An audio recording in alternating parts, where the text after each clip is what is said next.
मैं सर आगाज़ टीवी से प्रोग्राम कर रहा हूँ, एंकर पर्सन हाफिज़ इरफान अर्ज़ कर रहा हूँ। ठीक है जी, मुझे बताइएगा कि 2000 रुपये आप इनसे लेके जा रही हैं। यहाँ पर सारे दुकानदार जो हैं, कोई नईम का सताया हुआ है, कोई आपका सताया हुआ है, कोई 4, 5, 10 लोग जो हैं ये टीम बना के इनसे पैसे किस वजह से बटोर रहे हैं? मैंने इनसे कोई नहीं लिए पैसे भाई। नहीं, ये पूरा रोड देख लें, कहीं पे भी कोई भी बंदा ले लें, यकीन माने सब परेशान है इस सम्मन की वजह से, और माथे पे पसीना आ जाता है जब ये आता हमें। क्या कहेंगे, कितने कितने पैसे भरते हैं आप? 15,000 भी दिए, 10 भी दिए, 5 तो कई बार दे चुके हैं। बिस्मिल्लाहिर्रहमानिर्रहीम। अस्सलाम वालेकुम नाजरीन, आगाज़ टीवी के साथ आपका खादिम हाफिज़ इरफान नाज़री खिदमत है। नाजरीन, वैसे तो पूरे लाहौर में जो है वो प्राइस कंट्रोल के हवाले से अगर बात की जाए तो अशे खोरो नोश जो हैं वो जगह जगह आपको महंगे दामों मिलती हैं और उन पर नज़रसानी करने वाला, गौर फिक्र करने वाला कोई नज़र नहीं आता है। एक तरफ जो है वो ज़िला इंतज़ामिया की जानिब से प्राइस कंट्रोल टीमों के बड़े दावे किए जाते हैं कि जगह जगह जो है उनकी जानिब से छापे मारे जाते हैं, इंस्पेक्शंस की जाती हैं और प्राइस को कंट्रोल करने में अहम किरदार अदा किया जा रहा है। लेकिन दूसरी तरफ जो है ऐसे कोई मामलात नज़र ही नहीं आते हैं। आप किसी भी सुपर स्टोर में चले जाते हैं, किसी भी सब्ज़ी फ़रोश के पास चले जाते हैं या किसी भी ऐसी जगह पे चले जाते हैं जहाँ से आपने अशे खुरनोश की शॉपिंग करनी होती है, वहाँ पे कोई भी ऐसी लिस्ट आपको नज़र नहीं आती है पहले तो। और दूसरा ये कि वहाँ पर आपको कोई भी इस तरह का नज़र नहीं आता, कोई भी आंसर नज़र नहीं आता जो कि इन लोगों के ख़िलाफ़ कार्रवाई करता हुआ दिखाई दे, यानी कि प्राइस कंट्रोल टीमें अपनी कारकर्दगी वाजिया नहीं करती हुई दिखाई देती। लेकिन तीसरी तरफ अगर देखा जाए तो लाहौर भर में जो है वो फेक टीमें, जो कि फ्रॉड टीमें हैं, जो कि बिल्कुल भी इदारों से मुंसलिक नहीं हैं, कोई उनका जान पहचान नहीं है, लेकिन किस आड़ में वो लोग आते हैं और चालान पर्चियाँ देते हैं, लोगों से पैसे बटोरते हैं और चले जाते हैं। यही जानने के लिए आज की ये स्टोरी हमने शुरू की है, इन्वेस्टिगेशन करते हुए यहाँ तक पहुँची है। एक मेरे साथ सब्ज़ी फ़रोश मौजूद हैं, इनसे जानते हैं। भाई साहब, आपका नाम क्या है? अबू सुफियान। सुफियान भाई, मुझे ये बताइए, आपने अभी जो मुझे पर्ची दिखाई है, इस पर्ची पे बाकायदा मजिस्ट्रेट कामरान की जो अदालत है वहाँ से आपको चालान पर्ची आई है। ये पर्ची अपनी ज़ुबानी बताइएगा कि आपने बैंक में इसका चालान जमा कराया, इसका फ़ाइन, या कुछ लोग आपसे बाय हैंड लेके गए? बाय हैंड ले गए। कौन थे? ये कब की बात है और कितनी देर बाद आपको ये पर्ची मिली? ये रमज़ान से पहले 3-4 दिन पहले आई है, और इसके बाद जो 15 दिन बाद फिर 2 भाई आए हैं, उन्होंने फिर 2 हमारे से पैसे लिए हैं हमारे साइड पे बुला के। तो उसके बाद जो है फिर हम ये समन उसने यहाँ पे खड़ा होके दुकान के आगे ही हमारा खुद तारीख लिखा है, सारा लिख के साइड के ऊपर जो है बाद में हमारे से रब्ता किया है, पैसे लिए हैं दुकान पे ही आके। तो 2000 रुपया दिया मैंने उसे। तो हर क्या कहते थे कि भाई आप पैसे हमें दो वरना क्या करना पड़ेगा? कुछ उन्होंने ऐसी कोई बात की? ये जो 15 दिन बाद आए थे, उन्होंने जोड़े पुल पे बुलाया है, वहाँ पे लिए हैं। वो कह रहे थे आपका अगर नहीं देंगे पैसे, हमें नहीं मिलेंगे तो आपके ख़िलाफ़ दरख्वास्त दी जाएगी। अच्छा नाज़रीन, यहाँ पर मैं आपको मेंशन करता चलूँ, बाकायदा आप ये पर्ची जो है, एक तो ये फुटेजेस में साथ चल रही है, लेकिन फिर भी मैं आपको बाकायदा दिखाना चाहूँगा। आप देख सकते हैं कि मजिस्ट्रेट कामरान की अदालत से ये जो है जारी करदा चालान पर्ची इन तक पहुँची, और जो बैग पर इनको जो रेफरेंस नंबर दिया गया वो कोई खालिद साहब हैं, उनका साथ बाकायदा फ़ोन नंबर भी, सेल नंबर भी मेंशन है। ये आते हैं, इनको कहते हैं कि भाई आप ये चालान आपका हो चुका है, क्योंकि आप गालबन कोई भी वायलेशन इनकी बनाई ज़्यादा ये चार्जेस ले रहे हैं, ओवर चार्जेस की पर्ची है, या आप कुछ भी कह लें। लेकिन वो क्या कहते हैं कि आप आएँ, हमें जोड़े पुल पे हम लोग आपको मिलेंगे, वहाँ पे बैठ के बात करते हैं। जब ये जाते हैं तो पता चलता है कि वो लोग कहते हैं या तो हमें यहीं पे पैसा दे दो, मतलब हमें रिश्वतखोरी जो है, मैं समझता हूँ अगर वो महकमे के बंदे होंगे तो रिश्वतखोरी होगी। जब उनका कोई ताल्लुक़ ही नहीं है महकमे से, तो फिर इसका मतलब है कि वो शख्स जो है ये फ्रॉड करके, ये लोग या तो भत्ता ले रहे हैं लोगों को डरा के, या फिर फ्रॉड करके पैसे बटोर रहे हैं। इन दोनों असना में जो महकमा जाते हैं, जो मुतलका महकमा है, उसके लिए बड़ा एक लम्हा फ़िक्रिया नज़र आता है। यहाँ पर जो मोहम्मद कामरान ज़फ़र साहब है मजिस्ट्रेट, मैं उनके लिए भी एक लम्हा फ़िक्रिया है, उनको भी इस पर गौर फिक्र करनी चाहिए कि ये कौन सी टीमें हैं। मैं इस रो में इस वक्त मैं मौजूद हूँ हरबंसपुरा और जोड़ेपुर रोड पे मौजूद हूँ, जो हरबंसपुरा टू जोड़ेपुर की जानिब जाता है। यहाँ पर पूरी लेन में मैंने देखा है कि लोग जो हैं वो जगह जगह दुकानदार जो हैं वो सारे ही इन लोगों के सताए हुए हैं जो आते हैं, जिनमें मैंने नईम एक नाम सुना है ज़्यादा, ये खालिद का नाम सुना है, एक दो और भी नाम है। लेकिन यहाँ पर अगर हम मुतलका महकमे की बात करें तो इस हवाले से जब हम तहसीलदार साहब के पास जाते हैं तो उनका लाइल्मी का जो इजहार है वो एकदम इस इंसिडेंट को, इस एकदम मामले को हमारे लिए एक शॉक्ड की सूरत बना देता है कि इसका मतलब है कि महकमे का अगर ताल्लुक़ नहीं है तो ये लोग कौन हैं जो चालान पर्चियाँ बाकायदा स्टैम्प्ड, आप देख सकते हैं कि यहाँ पर मोहम्मद कामरान ज़फ़र मजिस्ट्रेट की बाकायदा स्टैम्प्ड ये पर्ची है, यहाँ पर स्टैम्प लगी हुई है। ये कौन लोग हैं जो ऐसे स्टैम्प लगाकर और लोगों से चालान बाकायदा पर्चियाँ देते हैं और चालान जो है वो भरे बिना ही पैसे बटोरते हैं और चलते बनते हैं। लोगों को डराना धमकाना ही लोगों का काम है। और भी लोग मेरे साथ मौजूद हैं, उनसे भी जानने की कोशिश करेंगे। अच्छा, आप भी यहाँ पर दुकानदार हैं? बिल्कुल दुकानदार है। क्या नाम है आपका? मलिक बिलाल। अच्छा बिलाल साहब, आप मुझे बताइए, आप भी कोई मुतासर हैं? आपको भी पर्चियाँ शर्चियाँ मिलती रहती? बहुत ज़्यादा परेशान है हम इस चीज़ से, और 6-6 हज़ार रुपये हमें थोड़ा सा हमारा सुबह निकालते हैं सामान और रात को अंदर कर लेते हैं। ये इस सामान की वजह से रोज़ हमें तंग करते हैं, ठीक है। और कोई ना कोई ये कामरान ज़फ़र इनका ही आता है हमें समन, और समन जो आता है और परेशान करते हैं। हम आपको थाने ले जाएंगे, कभी कभार यहाँ पे 3-4 पुलिस वाले साथ लेके भी आए मुझे पकड़ने के लिए, लेकिन कुछ मोहल्लेदार इतने अच्छे हैं कि जिनकी वजह से हम बच जाते रहे हैं। ये पूरा रोड देख लें, कहीं पे भी कोई भी बंदा ले लें, यकीन माने सब परेशान है इस समन की वजह से, और माथे पे पसीना आ जाता है जब ये आता है हमें। एक मौलवी साहब मेरे साथ मौजूद हैं, आप बताइए सर, अभी आए कहाँ से, पहले ये बताएं। मैं अभी मस्जिद से आया हूँ। नमाज़ पढ़ के आए हैं, माशाल्लाह। अच्छा, अब मुझे ये बताइए कि आप भी दुकानदार हैं? जी जी। क्या आप लोग भी ये पर्चियों से ही सताए हुए हैं? हाँ बिल्कुल ठीक ठाक। ठीक ठाक कब से आ रही हैं और एक माह में कितनी आ जाती हैं? ये अभी हाल ही में तो नहीं हुए, मगर इस काम ने हमें इतना डरपोक किया हुआ है कि हम जायज़ काम भी डर डर कर रहे हैं। हाँ हाँ, और ये जुर्माने हमने कई बार दिए हैं, पर्ची संभालते भी रहे हैं, फिर आखिर में पेंग देते हैं। हाँ। अच्छा मुझे ये बताइए, ये बड़ा एक अजीब सी बात है, पर्ची आपको देते हैं और ये बाकायदा स्टैम्प्ड पर्ची, आप देखें स्पेशल जुडिशनल मजिस्ट्रेट हैं और ये हैं मोहम्मद कामरान ज़फ़र साहब, ठीक है जी। इनकी पर्ची आप तक आ जाती है, आप पैसे जो हैं वो पर्सनली ले जाते हैं जो लोग देते हैं पर्ची, और पर्चियाँ ऐसे ही रुलती रहती हैं, फाड़ के फेंक देते हैं। जी जी, ऐसे ही करते हैं। क्या कहेंगे, कितने कितने पैसे भरते हैं आप? 15,000 भी दिए, 10 भी दिए, 5 तो कई बार दे चुके हैं। अच्छा ये देखें, 10,000 और 5 और 15 भी दिया है। एक दुकानदार की ये बात करें, ये सिर्फ अपनी बात करें, पूरी मार्केट की बात नहीं कर रहे हैं। मैंने आपको पहले भी अर्ज़ की है कि मैं इस वक्त मौजूद हूँ हरबंसपुरा टू जोड़ापुर रोड पे।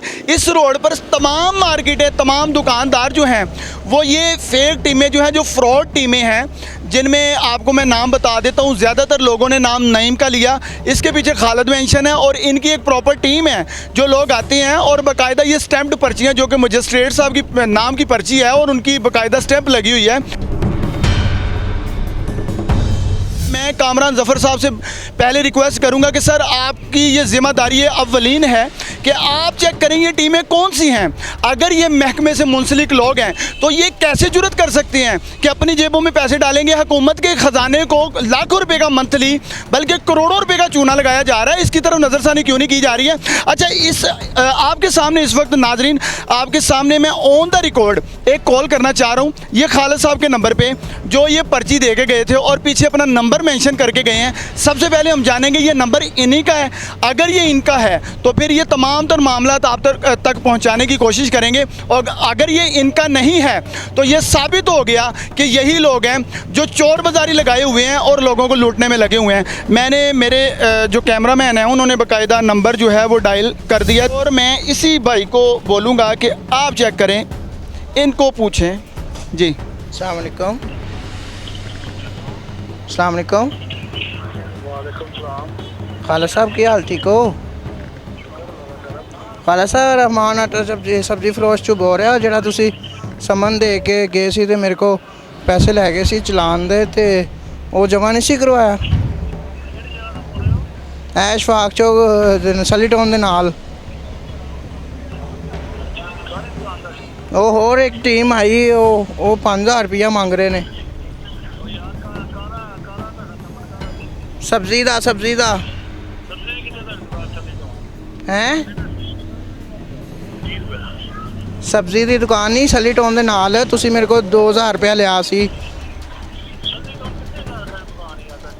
ਭਾਈ ਸਲੀ ਟਾਊਨ ਹੈ ਸ਼ਫਾਕ ਚੌਕ ਦੇ ਨਾਲ ਹੀ ਸਲੀ ਟਾਊਨ ਦੇ ਨਾਲ ਰਹਿਮਾਨ ਆਟਾ ਚੱਕੀ ਨਹੀਂ ਹੈ ਉਹਦੇ ਅੱਗੇ ਜਿਹੜਾ ਸਬਜ਼ੀ ਵਾਲਾ ਬੈਠਾ ਵਾਂ ਮੈਂ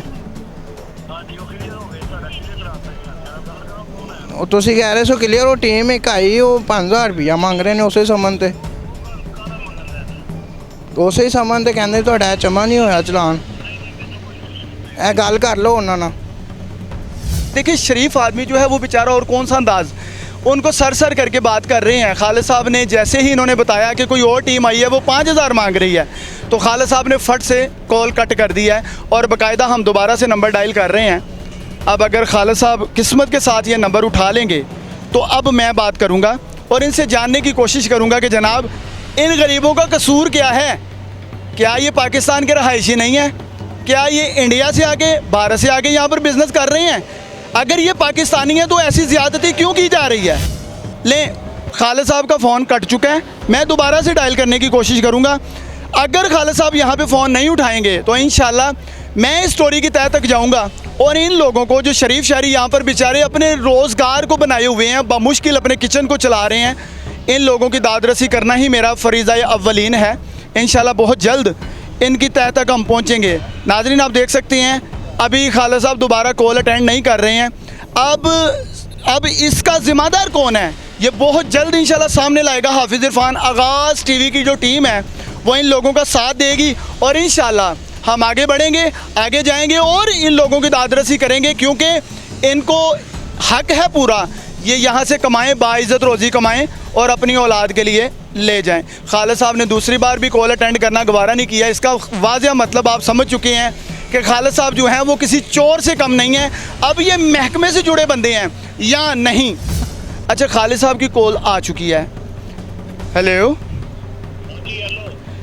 कौन बात कर रहा है भाई? हाफिज़ इरफान अर्ज़ कर रहा हूँ। आप कौन बात कर रहे हैं? हाफिज़ इरफान जी। अच्छा, आप खालिद साहब आप मुझे ये बताइए, आप यहाँ से 2000 रुपया इनसे लेके गए हैं और चालान की पर्ची इन्हीं के पास पड़ी हुई है। कामरान जफ़र साहब जो मजिस्ट्रेट हैं उनके नाम पे आप पैसे ले रहे हैं, लेकिन ये जी आज बताएं, बात करें। हाँ, मैं सर आगाज़ टीवी से प्रोग्राम कर रहा हूँ, एंकर पर्सन हाफिज़ इरफान अर्ज़ कर रहा हूँ, ठीक है जी। मुझे बताइएगा कि 2000 रुपया आप इनसे लेके जा रहे हैं। यहाँ पर सारे दुकानदार जो हैं, कोई नईम का सताया हुआ है, कोई आपका सताया हुआ है, कोई 4, 5, 10 लोग जो हैं ये टीम बना के इनसे पैसे किस वजह से बटोर रहे हैं? मैंने इनके कोई नहीं दिए पैसे भाई। नहीं सर, आपका नंबर बाकायदा पर्ची के पीछे मेंशन है। मैं प्रोग्राम में आप ऑन द रिकॉर्ड बात कर रहे हैं। खालिद साहब मेरी बात सुनिए, आप मेरी बात सुनिए भाईजान। उधर जाके देखे हैं टोन अदालत में, उधर जाके पता करे देखे हैं कि करवाए इन्होंने। नहीं वो मैं उधर देख लूँगा। आप मुझे ये ना बताएं कि मैंने कहाँ देखना है। आप मेरी बात सुनिए, आप मुझे ये बताएं कि 2000 रुपया आप इनसे किस चीज़ का लेके गए थे? तो भाई मैंने नहीं लिया। नहीं, आपका पीछे नंबर पर्ची, मैं ऑन द रिकॉर्ड आपसे बात कर रहा हूँ। आपकी कॉल जो है वो बाकायदा लाइव चल रही है। समन दिया था मैंने बहुत। तो देखिए आप बरादराना बात कर रहा हूँ आपसे, आपको भी चाहिए कि पूरे मोहब्बत के साथ बात करें, मुझे स्टोरी की समझ आए। ले जी, खालिद साहब ने फिर से कॉल कट कर दी है। तो नाजरीन इंशाल्लाह हम इनको यहाँ तक नहीं छोड़ेंगे, ये मेरा वादा इन लोगों से। इंशाल्लाह इनको कैफरे किरदार तक पहुँचाएंगे। ये टाउन हाल से हैं, ये किसी मजिस्ट्रेट के साथ हैं, ये ज़िला इंतज़ामिया किसी भी महकमे से जुड़े हुए लोग हैं या ना जुड़े हुए लोग हैं, इनको कैफरे किरदार तक पहुँचाना आगाज़ टीवी की पूरी टीम की ज़िम्मेदारी है। सुफियान साहब आपका शुक्रिया, बिलाल साहब आपका भी शुक्रिया, और वो खान साहब जिनसे बात हुई थी उन लोगों का शुक्रिया जो बेचारे हक लाल की रोज़ी कमा के अपने बच्चों के लिए लेके जाते हैं। ऐसे लोगों को मेरी जानिब से और मेरी टीम की जानिब से सैल्यूट है। वक्त हम लोग गाड़ी में आके तो बैठ गए हैं, लेकिन मसला ये है, ये एक बड़ी क्रिटिकल सिचुएशन है कि जो गरीब गुरबा हैं, जिनका कोई बैकअप नहीं है, जिनका कोई पूछने वाला नहीं है, उनके साथ बड़ी ज़्यादतियाँ की जा रही हैं। अब आप देखें कि ऐसे लोग जो बेचारे अपने बच्चों के लिए रोज़ी रिज़्क़ कमाने के लिए आते हैं, वो बेचारे जो कमाते हैं इन्हीं लोगों को दे जाते हैं। आपने वहाँ पे लोगों की बात सुनी, वो कह रहे थे कि जब ये पर्ची आती है तो हमारी टांगें कांपना शुरू हो जाती हैं, दिल घबराहट में चला जाता है कि ये पर्ची जो है अब गलत है या सही है, अब हमें कुछ भी करना है, कर्ज उठाना है, कुछ भी करना है, अपने बच्चों का पेट काट कर ये पर्चियाँ हम पूरी करते हैं। मतलब रिश्वत खानी या साथ अगर आप कह लें कि बत्ताखोरी पूरी की जाती है। इसी हवाले से हमने आपके सामने जो पर्ची के बैग पे नाम लिखा हुआ था खालिद को कॉल की, लेकिन खालिद तो बिल्कुल कासिर रहा ना बात करने के लिए, क्योंकि जो चोर होगा वो कभी भी मीडिया के साथ बात नहीं कर पाएगा और ऐसे लोगों की निशानदेही पर वो आगे लग के भागेगा या छुपने की कोशिश करेगा। अब मैं MOR हैं जो टाउन हॉल में, आपने खालिद साहब की बात सुनी थी, मैंने उनसे बात की, उन्होंने कहा जी आप टाउन हॉल में पता करें ना। तो अब MOR जो इस वक्त इंचार्ज हैं ये सारी टीमों के, MOR बैठते हैं टाउन हॉल में, उनको कॉल करने की कोशिश कर रहा हूँ, लेकिन देखें वो भी कॉल अटेंड करना मुनासिब नहीं समझ रहे हैं। अच्छा, यहाँ पर जो टाउन में इनके इंचार्ज होते हैं MOR, वो तो फ़ोन वो भी उठाने से कासर है। ज़ाहिर है आप लोग समझते हैं कि जब ऐसी टीमें मुकर्रर की जाती हैं, जब इतना पैसा इकट्ठा किया जाता है पूरे शहर लाहौर से, तो उनके बैग पे अफसराने बाला ही बेसिकली निकलते हैं मुबैना तौर पर, क्योंकि जब वाज़िया होती है बातें, जब स्टोरी मुकम्मल होती है तो पता ये चलता है कि अफसराने बाला ही इनकी पुश्तपनाही करने वाले होते हैं मुबैना तौर पर। अच्छा, मैं अब जो यहाँ पर चीफ़ ऑफिसर हैं टाउन अजीज़ भट्टी टाउन के, उनसे बात करता हूँ। हारिस जलील साहब हैं, इनसे बात करने की कोशिश करता हूँ कि ये इस हवाले से क्या कहते हैं। बेसिकली DCO इनको कहते हैं, डेप्यूटी चीफ़ ऑफिसर होते हैं ये जो टाउनों में बैठते हैं। ठीक है जी, अजीज़ भट्टी टाउन के हारिस जलील साहब को कॉल करूँगा, इनसे जानने की भी कोशिश करूँगा कि अब उनकी इस हवाले से क्या राय है। अगर ये भी कॉल उठा लेंगे तो इनका शुक्रिया होगा, वरना तो अभी तक किसी ने कॉल उठाना, सिर्फ वो खालिद साहब ने गलती से उठा ली थी, वो भी जल्दी से बंद कर गए। जवाबदेह कौन है, आपको सिर्फ ये दिखाना चाह रहा हूँ कि जवाब कौन देगा। ये इतना लूटा जा रहा है सादा शहरियों को, सादा लो शहरियों को, गरीबों को इतना लूटा जा रहा है, जवाब कौन देगा, सवाल ये है। आप देख सकते हैं कि डेप्यूटी चीफ़ ऑफिसर हारिस जलील साहब जो हैं अजीज़ भट्टी जोन के, वो भी फ़ोन जो है बाकायदा बेल होकर बंद हो गया, लेकिन उन्होंने फ़ोन उठाना गवारा नहीं किया है। फिर दोबारा से कोशिश करता हूँ। अच्छा जी, ये हारिस जलील साहब का मैंने नंबर दोबारा से डायल किया है, अल्लाह करे कि वो फ़ोन उठा लें, उनसे बात हो जाए। ये क्या ज़्यादती है। लें नाज़रीन, ये आपने देख लिया, दूसरी बार भी कॉल जो है वो बैलें होने के बाद जो है वो कट हो गई है। इसका मतलब है जवाबदेह यहाँ पर कोई भी नहीं है। ये पाकिस्तानी है, पाकिस्तान से बाहर नहीं आए हैं, याद रहे। और ये स्टोरी जो है आगे चल के इसको पूरा करेंगे, तमाम तर मामला आप तक लाने की कोशिश करेंगे, टाउन हॉल में भी जाएंगे और मजिस्ट्रेट कामरान जफ़र का भी मौक़िफ़ लगाएंगे कि वो इस हवाले से क्या कहते हैं। फ़िलहाल अपने मेज़बान हाफिज़ इरफान को इजाज़त दीजिए, देखते रहिए आगाज़ TV। इंशाल्लाह इसी स्टोरी की अगली किस्त जो है वो बहुत जल्द आपकी जानिब होगी, मेरी जानिब से, क्योंकि ये जो आगे मौक़िफ़ लगेंगे, ये जो आगे हम लोगों के जाके जो अफसराने बाला हैं उनसे इस सारी स्टोरी के बारे में जानने की कोशिश करेंगे, वो तमाम तर मामला आप तक ज़रूर लाएंगे। इसी के साथ इजाज़त दीजिए, अल्लाह हाफिज़।